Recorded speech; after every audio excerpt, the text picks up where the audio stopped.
D'ici juillet 2013, la Croatie devrait donc être le 28e État membre de l'Union européenne. Ainsi en ont décidé les Croates hier à 66%, même si l'abstention était élevée pour ce scrutin de la résignation plutôt que de l'euphorie.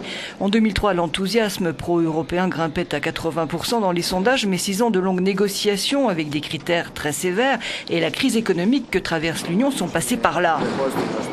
C'est bien que nous ayons voté pour, dit cet homme. J'ai 6 enfants, ils auront de meilleures perspectives, une bonne éducation.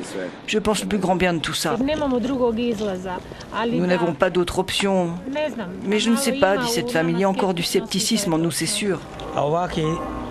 Il y aura beaucoup de positifs à en tirer, dit pour sa part cet homme. Bien sûr, il y a aussi les mauvais côtés, mais c'est quelque chose à laquelle nous devons nous habituer. Les négociations entre l'Union et Zagreb avaient débuté en 2005, 6 ans sous l'égide de la droite, et c'est finalement le nouveau gouvernement de gauche qui finalise l'accord d'adhésion. Pour le Premier ministre Milanović, hier était un jour historique. C'est un tournant dans notre histoire, a-t-il assuré. Nous prendrons nos responsabilités. Le succès ou l'échec dépend désormais exclusivement de nous.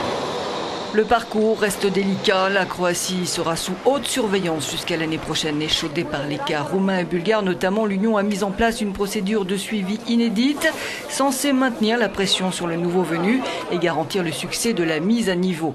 Il faut dire que les indicateurs économiques ne sont pas au top. La croissance est au ralenti, le salaire moyen assez faible, le chômage atteint près de 18% et la dette s'élève à plus de 100% du PIB.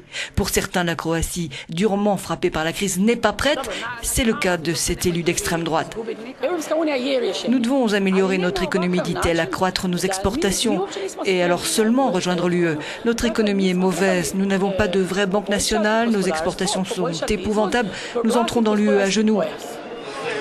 Les opposants à l'adhésion sont nombreux et leurs raisons sont diverses. La plupart jugent notamment que le pays n'a rien à y gagner.